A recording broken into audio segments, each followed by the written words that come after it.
하룻밤 사이에 검색어에서 사라지고 익숙하던 이름이 어느 순간 금기어처럼 취급되기도 한다. 사람들은 흔히 인터넷에는 기억이 없다고 말하지만 과연 정말 그럴까? 시간이 지나면 잊히는 것처럼 보일 뿐 어떤 이야기들은 다시 필요해지는 순간 어김없이 소환된다. 최근 다시 수면 위로 떠오른 한 유명 여배우의 인성 사생활. 논란 역시 그런 사례다. 한때 국민 여신, 완벽한 아내라는 수식어로 불렸던 류타오는 지금 전혀 다른 서사의 중심에 서 있다. 대중이 기억해 온 류타오는 고난 앞에서도 가정을 지킨 인물이었다. 금융위기로 무너진 남편의 사업, 막대한 빚, 심리적 붕괴까지 함께 견뎌내며 다시 연예계로 복귀해 가족을 부양했다는 이야기는 오랫동안 미담처럼 소비됐다. 책임감 있고 가정적인 여성, 희생과 헌신의 상징이라는 이미지는 그녀의 커리어와 분리될 수 없는 인생 캐릭터가 되었다. 그러나 최근 온라인 공간에서 류타오를 둘러싼 키워드는 전혀 다르다. 계산적이라는 말, 욕망에 솔직하다는 평가, 상향을 위해 수단을 가리지 않는다는 의혹, 나아가 그린티나 도덕선 붕괴 같은 자극적인 표현까지 등장했다. 같은 인물을 두고 이처럼 극단적으로 상반된 서사가 공존하는 이유는 무엇일까? 이는 진실의 발견일까? 아니면 또 하나의 조작된 내러티브일까? 논란의 불씨는 한쇠의 발언에서 크게 번졌다. SNS와 방송을 통해 회자된 그녀의 말은 짧지만 강렬했다. 위로 올라가기 위해 하한선 없는 행동을 했다는 표현, 도덕을 포기했다는 암시, 그리고 그쪽 기술이 매우 뛰어나다는 직접적인 언급은 해석의 여지를 남기면서도 대중의 상상력을 자극하기에 충분했다. 이 발언이 공개되자 반응은 즉각적으로 갈렸다. 충격을 표하는 목소리와 함께 폭로라는 형식 자체에 대한 의심도 동시에 제기됐다. 폭로는 언제나 진실일까? 아니면 감정과 이해관계가 더씹혀진 주장일 뿐일까라는 질문이 뒤따랐다. 한세의 배경은 이 의혹에 묘한 신뢰감을 부여했다. 특수한 가정 환경, 비교적 스캔들과 거리가 먼 이미지, 그리고 과거에도 류타오를 겨냥한 발언이 있었던 전례는 함부로 거짓말을 할 인물은 아니다라는 인식을 낳았다. 더구나 이번이 처음이 아닌 반복된 폭로라는 점은 논란의 불씨를 오래 타오르게 했다. 그러나 신뢰감이 곧 사실의 증명은 아니라는 점에서 대중의 판단은 여전히 엇갈렸다. 두 사람의 갈등은 이미 과거의 방송 장면에서 예고되어 있었다는 해석도 나온다. 한 프로그램에서 한쇠는 류타오가 조수에게 각종 잡물을 전가하고 물컵을 닦는 일까지 맡기는 등 전형적인 갑질 행태를 보였다고 주장했다. 당시 일부 사진 자료가 함께 언급되며 논란은 더 커졌고 많은 이들은 이를 행동에 대한 증거로 받아들였다. 반면 일각에서는 특정 상황을 확대 해석한 것 아니냐는 반론도 제기됐다. 분명한 것은 이 사건이 두 사람 사이에 이미 감정의 골이 존재했음을 암시했고 이후의 폭로를 감정의 연장선으로 보는 시각을 낳았다는 점이다. 류타오를 둘러싼 가장 오래되고도 결정적인 이야기로는 2003년 촬영 당시에 소문이 자주 언급된다. 산속에서 장기간 진행된 촬영, 배우와 스태프들이 텐트에서 숙박하던 환경은 자연스럽게 각종 이야기를 만들어냈다. 밤마다 들려오던 정체 모를 소리는 처음엔 산짐승의 울음으로 여겨졌지만 시간이 지나며 다른 해석이 덧붙여졌다. 일부 내부자라고 주장하는 이들은 류타오가 밤마다 제작진의 텐트로 이동했다는 이야기를 퍼뜨렸고 그 과정에서 제작자나 감독의 텐트 출입, 큰 신음소리, 연기 분량을 늘리기 위한 행동이라는 자극적인 설명이 더해졌다. 이 일련의 소문은 당시 업계에서 이른바 거위에게 바치는 송가 사건이라는 이름으로 회자되며 독자적인 생명력을 얻었다. 중요한 점은 이 이야기들이 대부분 확인되지 않은 소문의 형태로 유통되었다는 사실이다. 당시 류타오는 공식적으로 이를 부인하거나 자세히 해명하지 않았고 침묵은 각자의 해석을 낳았다. 어떤 이들은 침묵을 부정의 증거로 보았고 다른 이들은 소문을 키우지 않기 위한 전략으로 해석했다. 이렇게 만들어진 공백은 시간이 흐르며 다양한 이야기로 채워졌고 오늘날 다시 소환되어 또 다른 논란의 연료가 되고 있다. 결국 이 모든 서사는 한 개인의 삶을 둘러싼 이야기가 어떻게 만들어지고 소비되며 재가공되는지를 보여준다. 완벽해 보였던 인생 캐릭터가 무너질 때 그 반대편에는 언제나 과장과 추측, 그리고 확인되지 않은 말들이 함께 움직인다. 우리가 보고 있는 것은 과연 진실에 가까운 조각들일까? 아니면 욕망과 호기심이 빚어낸 또 하나의 서사일까? 이 질문을 남긴 채 논란은 여전히 현재 진행형이다. 드라마가 방영된 이후 관련 소문이 언론과 업계 안팎에서 흘러나오기 시작했을 때 류타오가 선택한 방식은 적극적인 반박도 상세한 해명도 아닌 침묵이었다. 당시만 해도 지금처럼 SNS와 실시간 커뮤니티가 촘촘하게 발달한 시대가 아니었고 정보는 주로 기사와 입소문을 통해 느리게 확산되던 시기였다. 류타오는 그 흐름 속에서 어떤 공식 입장도 내놓지 않았고 부인도 설명도 하지 않은 차에 조용히 상황을 지켜보는 전략을 택했다. 이 침묵은 양날의 검이 되었다. 한편으로는 괜히 해명해 불을 키우지 말자는 계산으로 보였고 다른 한편으로는 할 말이 없기 때문에 침묵한다는 의심을 낳았다. 결과적으로 논란은 잦아들기보다 오히려 호기심을 자극했고, 사람들은 소문의 실체를 확인하기 위해 작품 자체에 더 많은 관심을 보였다. 드라마의 시청률은 상승했고, 작품은 궁금증, 마케팅의 수혜를 입었다는 평가까지 나왔다. 스캔들이 콘텐츠 소비로 전환되는 전형적인 구조가 만들어진 것이다. 그러나 이 침묵의 균형을 깨뜨린 인물이 있었다. 바로 장신이었다. 당시 장신은 공개적으로 류타오를 옹호하며 근거 없는 소문으로 친구가 상처받고 있다는 취지의 발언을 내놓았다. 의리에서 나온 행동이었지만 결과는 정반대였다. 장신의 발언은 오히려 소문을 다시 수면 위로 끌어올렸고, 익명으로 떠돌던 이야기에 구체적인 이름과 관계를 덧씌우는 역할을 했다. 사람들은 그 유부녀가 누구냐는 질문을 그 유부녀가 바로 그녀 아니냐는 추측으로 바꾸기 시작했다.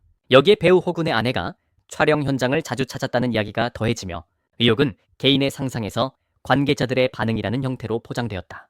사실 여부와 무관하게 분위기는 이미 의심 쪽으로 기울고 있었다. 결국 이 과정에서 가장 큰 상처를 입은 것은 사람 사이의 관계였다. 류타오와 장신은 이후 서로를 언팔로우했고, 공개석상에서도 과거의 친밀함은 찾아볼 수 없었다. 함께 서 있어도 눈길을 피하고 마치 처음 보는 사람처럼 거리를 유지하는 모습은 두 사람의 관계가 회복 불가능한 지점에 이르렀음을 보여주는 장면으로 해석됐다. 의리로 시작된 옹호가 파국으로 끝난 셈이다. 이후 상황이 더 이상 통제하기 어려워지자 류타오는 마침내 공식적인 해명을 내놓았다. 그녀는 밤에 제작진의 텐트에 간 적이 없으며 대본이나 연기에 관한 논의는 항상 공개된 자리에서만 이루어졌다고 분명히 밝혔다. 소문 속에 등장하는 은밀한 행동들은 사실이 아니라고 선을 그었다. 그러나 문제는 타이밍이었다. 이미 오랜 시간 동안 쌓여온 이야기와 감정 속에서 이 해명은 논란을 종결시키기에는 늦은 감이 있었다. 일부는 이를 믿었지만 또 다른 일부는 이제 와서 하는 말이라며 신뢰를 거두지 않았다. 해명은 나왔지만 이미 손상된 신뢰를 완전히 회복하기는 쉽지 않았다. 그런 와중에 류타오의 인생은 또 다른 방향으로 급격히 전환된다. 왕커와의 결혼이었다. 왕커는 원래부터 류타오의 팬이었고 재력가로서 적극적인 구애를 펼친 인물로 알려져 있다. 문제는 그 시점에 류타오에게 이미 오랜 기간 교제해온 남자친구 리웨이민이 있었다는 점이다. 두 사람은 단순한 연인이 아니라 결혼까지 논의하던 관계로 전해졌다. 그러나 결국 류타오는 이 관계를 정리하고 왕커의 손을 잡는다. 교제 기간은 불과 20일, 그리고 곧바로 결혼식이 치러졌다. 약 400만 위안이 투입된 성대한 결혼식과 함께 류타오는 연예계 은퇴를 선언하며 가정으로 돌아간 여배우라는 새로운 이미지를 선택했다. 이 선택은 로맨틱한 결단으로 포장되기도 했지만 동시에 계산적인 선택 아니냐는 시선을 함께 불러왔다. 그러나 이 결혼 서사는 오래도록 평탄하지 않았다. 2008년 글로벌 금융위기가 닥치면서 왕커의 사업은 큰 타격을 입었고 결국 파산과 거액의 부채라는 현실에 직면하게 된다. 경제적 붕괴는 곧 심리적 붕괴로 이어졌고 왕커는 우울증과 심각한 탈모 증세에 시달리며 이혼까지 제안했다고 알려졌다. 이때 류타오가 내린 선택은 또다시 대중의 주목을 받았다. 그녀는 이혼을 거절했고 임신 중인 몸으로 다시 연예계에 복귀해 사실상 가장 역할을 맡았다.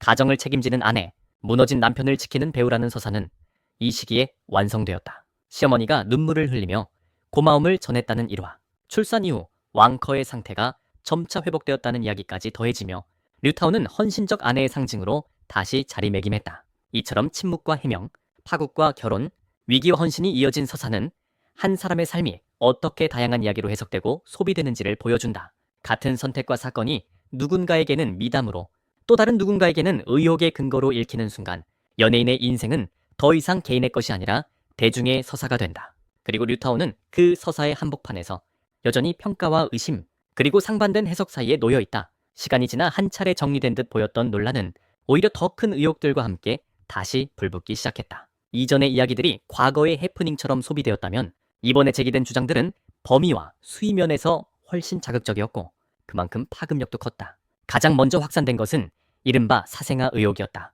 일부 온라인 게시글과 제보 형식의 이야기에서는 류타오가 광둥 지역에 두 딸을 두고 있다는 주장이 등장했다. 단순한 풍문을 넘어 아이들이 다닌다는 현지 학교 이름까지 특정되었고 류타오가 직접 학부모 회의에 참석하는 모습을 봤다는 목격담까지 덧붙여졌다. 이러한 이야기들은 사실 여부와 상관없이 구체성이 강하다는 이유만으로 빠르게 확산되었고 사람들 사이에서는 너무 자세해서 오히려 그럴듯하다는 반응과 근거 없는 상상일 뿐이라는 반응이 극명하게 갈렸다. 사생아 의혹과 함께 엮여 나온 것이 불륜과 야외 성관계에 관한 소문이었다. 일부 주장에 따르면 류타오는 특정 대부호와 장기간 관계를 유지했고 그 과정에서 아이들이 태어났다는 이야기, 이후 문제가 불거지자 아이들을 해외로 데리고 떠났다는 설 등이 뒤섞여 유통도 되었다. 또 다른 버전에서는 야외에서의 부적절한 관계가 발각되면서 결별에 이르렀다는 이야기까지 등장했다. 이처럼 하나의 사건을 중심으로 서로 다른 시나리오가 동시에 떠돌면서 소문은 점점 더 자극적인 방향으로 진화했다. 중요한 것은 이 모든 이야기들이 명확한 증거 없이 그럴듯한 이야기의 형태로만 존재했다는 점이다. 하지만 대중의 호기심은 사실 확인보다 이야기의 강도에 더 쉽게 반응했고 논란은 다시금 확대 재생산되었다. 이 과정에서 결정적인 불씨로 작용한 것은 유명 파파라치 타귀의 발언이었다. 그는 과거 인터뷰나 방송에서 실명을 밝히지 않은 채 성씨가 유인 여배우가 기혼인 남자 아이돌과 부적절한 관계를 맺었다는 취지의 암시를 던졌다. 이름을 말하지 않았음에도 불구하고 대중은 곧바로 특정 인물을 추려내기 시작했고 그 과정에서 류타오와 마천우가 가장 유력한 추측 대상으로 떠올랐다. 두 사람이 과거 함께 활동하며 친밀해 보이는 사진이나 장면들이 다시 소환되었고 이미 지나간 장면들은 새로운 의미를 덧씌운 채 재해석되었다.